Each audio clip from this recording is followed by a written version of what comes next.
After the death of Muawiyah, the son of Abu Sufyan, his son Yazid came into power as a caliph. This was in direct contradiction with the conditions of the truce that Muawiyah had signed with Imam Hussain 2 decades earlier, where the caliphate was meant to return to Imam Hussain.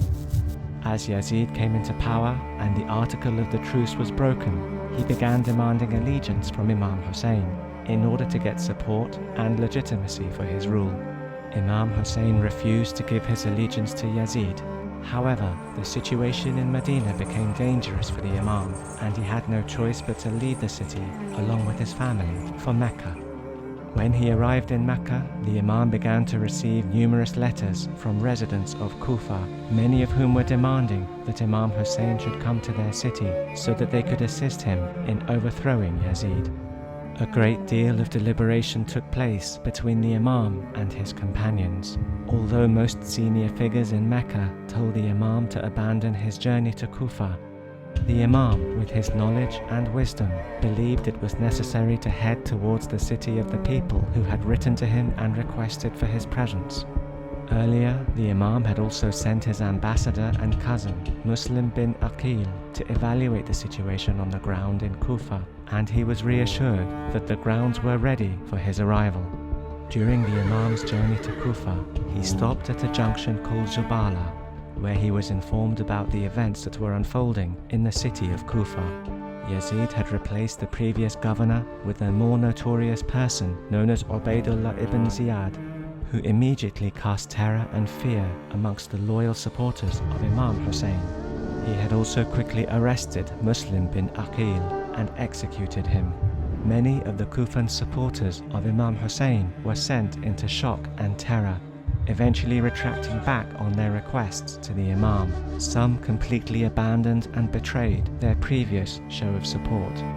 Those few who refused to back down were incarcerated by Ubaydullah ibn Ziyad. The Imam nevertheless decided to move towards Kufa, hoping that if he could enter the city, his supporters may be motivated to rejoin him. However, he was blocked in doing so by a battalion sent by Ibn Ziyad, led by Hur ibn Yazid. Hur prevented the Imam from entering the city and did not allow him to return back to Medina either. His battalion forced the Imam, his small group of followers, and his family members to move towards a deserted and barren land called Karbala, which they reached by the 2nd of Muharram, 61 Hijri.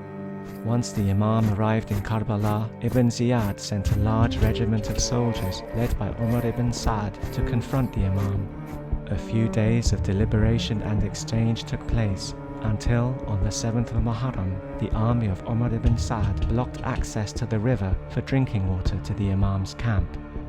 On the 10th of Muharram, the Imam was repeatedly asked to give allegiance and to put his hand into the hand of Ibn Ziyad and ultimately Yazid, the Caliph. The Imam repeatedly refused to accept such an option. He chose martyrdom and death over the humiliation of having to give allegiance to this oppressive tyrant. An all-out battle ensued, resulting in the martyrdom of Imam Hussain, along with his family and his companions, in the most brutal of manners.